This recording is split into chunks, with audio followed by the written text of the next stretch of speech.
boomers can do on YouTube. Now, continue to work on this antique dining room table. It may be 200 years old. But anyway, so what I got to do is, behind me is all the runner work where you used to put the inserts in. Well, they're not needed anymore because we're going to have one solid board across here. So I've got to remove all this runner board and use it as an example on how wide to make I'm going to make it like a framework where everything fits in it. So I got to remove this. That's what I'm doing.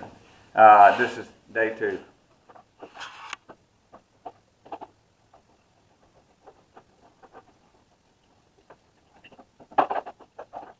I got it all apart. What I made is a temporary long work table combining plywoods that I had left over. I got a gap right here. But anyway, this is what the pieces look like. Let's get these off. I get these. All right.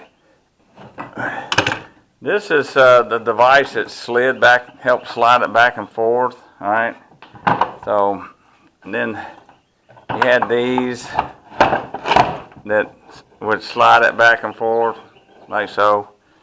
But this is these are not needed anymore because we're now going to make a solid framework and insert those permanently. Now I've got to take a look at these, see what the edges look like, so that if I have to clean them up, which is going to be interesting because my saw only goes 32, and let me grab a 32.5 inches. So let me grab my tape right here. If I had to send it through the table saw to clean up an edge, here we go. See what we got. It'll do it. Because this 26. Alright. So I got to clean up to do on the legs. Alright, now I got to shift all this over to there and move all the tools. But this is what my work table is going to look like now. I've got to start working on these, which are laminated together and cannot be separated, and the middle leg is right there for right now. All right, so that's an update of where I am at this point. Just got through making my work table and final kind of setup for the end of the day. And this is a pipe that I got, and it's threaded on both sides.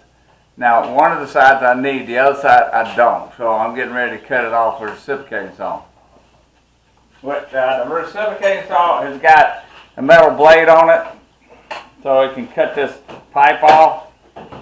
And then I'll thread one side and the free-float the other one, and I'll show you how it's done. Here we go. Let's cut this off.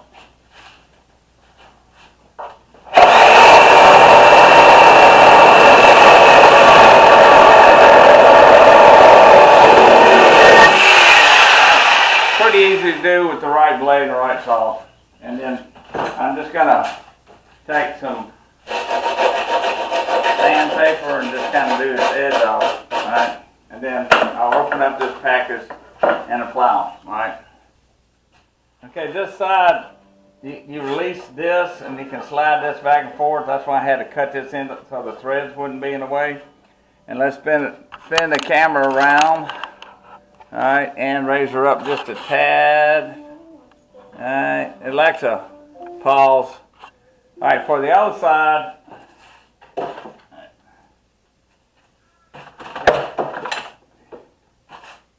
you just take, luckily this is, alright. Alright, let me adjust my camera.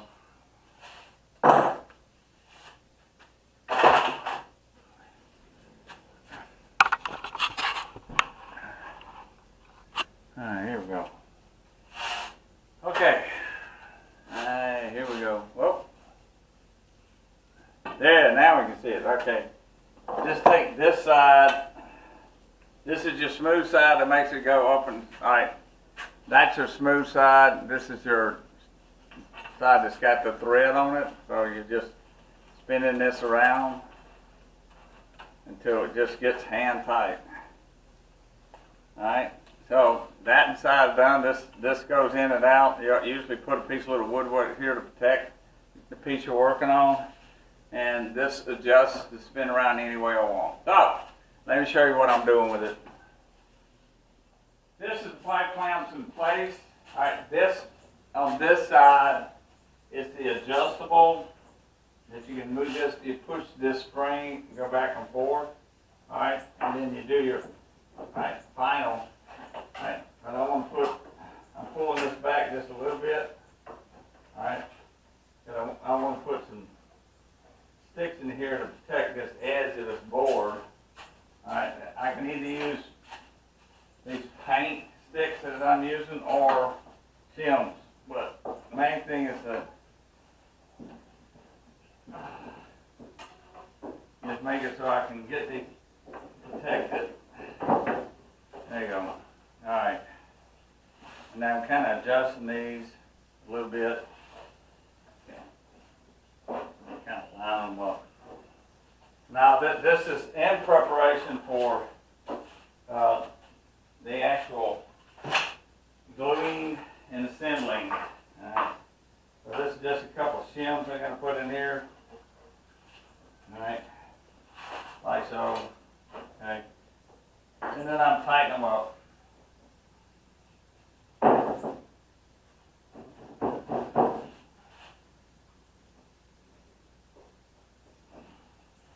I'm not doing too tight this round because this is just showing the setup. Alright. And I'll take a rubber hammer and go around, tap down. And I'm grabbing my rubber hammer now. Oh! Alright. So I'm just tapping it flush. Alright. And like I said, this is just temporary, just to see how you get along with the pipe clamp. But that's how the pipe clamp work. I'm going to scoot this up so it wouldn't. Notice that I got these on the edge of the table so I can still turn these and my board doesn't get in the way. But anyway, so I got to drill holes. I got to put pegs. I got to put lots of glue. Make sure that she's at 90 degrees. Let me take the camera off and I'll show you the rest of the setup. Okay, here we go. Now this is just a mock-up of the table, and those pieces of board, which is a poplar but will stand nicely, they'll stand up, right? And this is approximately where the middle legs will go with the little rollers on it. So this is just a mock-up of what the table's going to look like.